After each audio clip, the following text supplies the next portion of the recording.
really thrilled to have this film.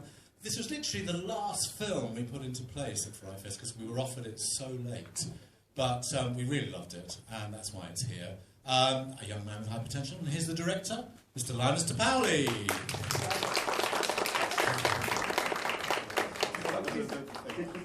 Otherwise, now listen,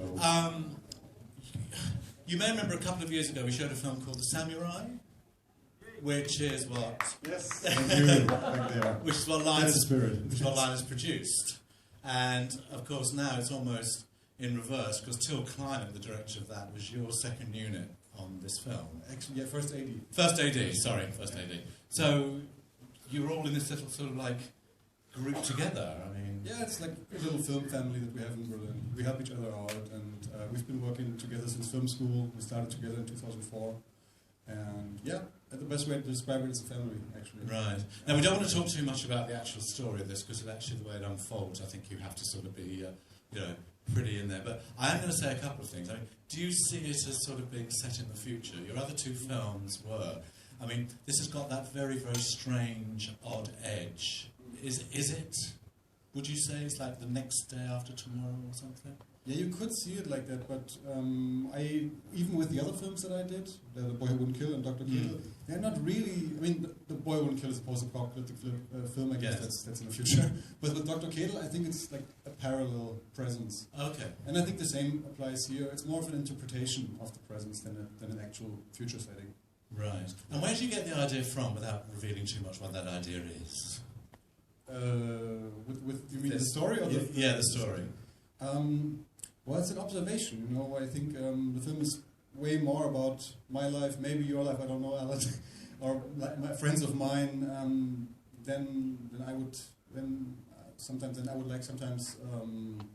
you know. Now I'm like in vocab. Too early, maybe need some drinks. You know, I think it's when you're being honest. I think everybody can find themselves in that film because it's, you know, this is zeitgeist right now. Right. So I don't want to give too much away, but the character in the film, he orders everything online. He doesn't basically leave his room. Sometimes I find myself doing that. Right. And it's very possible. And so I think it's maybe dangerously honest. If you want to beat me in the face afterwards, I'll be there. Is it anti-technology? I mean, do you see it as anti-technology? No, not at all. Technology is a blessing, and right. I think it caters a certain kind of behavior within that character, or within a certain group of characters in real life that I know, that might be dangerous on a social level, like you're becoming isolated. Right. But I don't think that's. I think that's a side effect, or maybe it's children's disease in a way.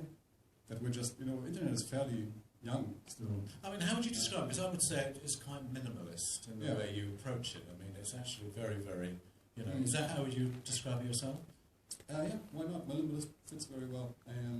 Also, I mean, I think the setting is unclear. It's not clear where this takes place. And I think this is because Europe or the Western world, or maybe even all big cities, become more and more alike. I was talking to a friend of mine this morning about the fact that modern buildings look the same all over the world, and so I forgot what the question was actually. Minimalism. That's the word. That's the word. Yeah, and of course we didn't have the money to make it maximalism, so right. No, but it is concept. Yeah, I think that the real world, so to speak, in the film is limited to a bare minimum of style and comfortness, and it could be anywhere. How did you get Amanda Plummer involved? I mean, that's a good start. I mean, how did she get? Well, right now she's a friend of mine. We worked together on my final film in film school, Dr. Kiel, which was a no-budget project, and we met in Sieges, actually. She was in the jury in Sieges. Oh, that I remember.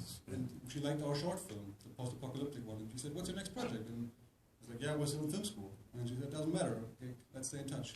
And then she was the female lead in Dr. Kiel. And we made friends. You know, she's more of a friend now than she's an actress for me. Like we're hanging out a lot when we get the chance. So when I said I got a new project, and then there's a part that I could imagine you playing, she said, "Yeah, lovely, I'm going to do it." She didn't even want to read it. She read it, of course. Yeah.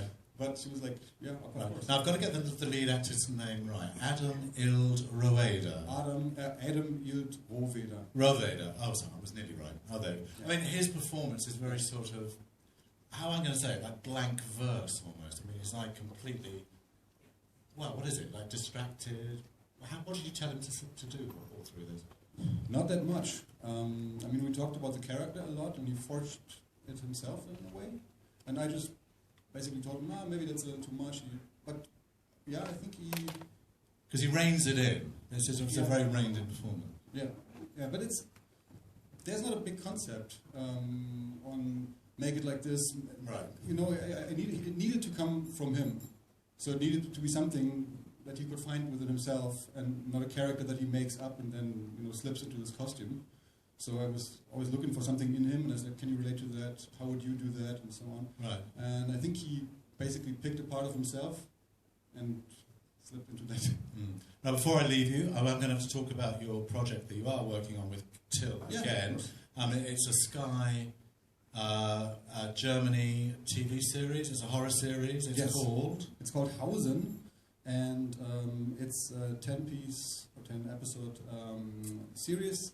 It will be shot next year, and I'm writing on it with Till Klara, the director of the summer. And the whole concept of it is what? Jesus, I've got to pitch. Okay. No, but it's okay. A very short summary would be that it takes place in an anonymous East German, like former GDR city in East Germany, and it's a block, like a 16-story brutalism block, and a new caretaker and his son move in, and they realize that this building.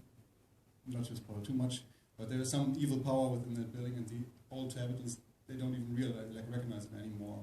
Okay. But this building somehow seems to live off the fears of the people who are in it. And so every sort of episode is something different. You focus on another family in the house. It's mostly like there's main characters that go through all the series, but yeah, there's different focuses. Okay, well, it all sounds really good. Anyway, listen. See what you think of this one. A young man with high potential. I hope you like it. He's here. Pounce on him if you don't afterwards. That's it. So I hope you enjoy it. Thank you very much. Thanks for coming. Linus de Paoli.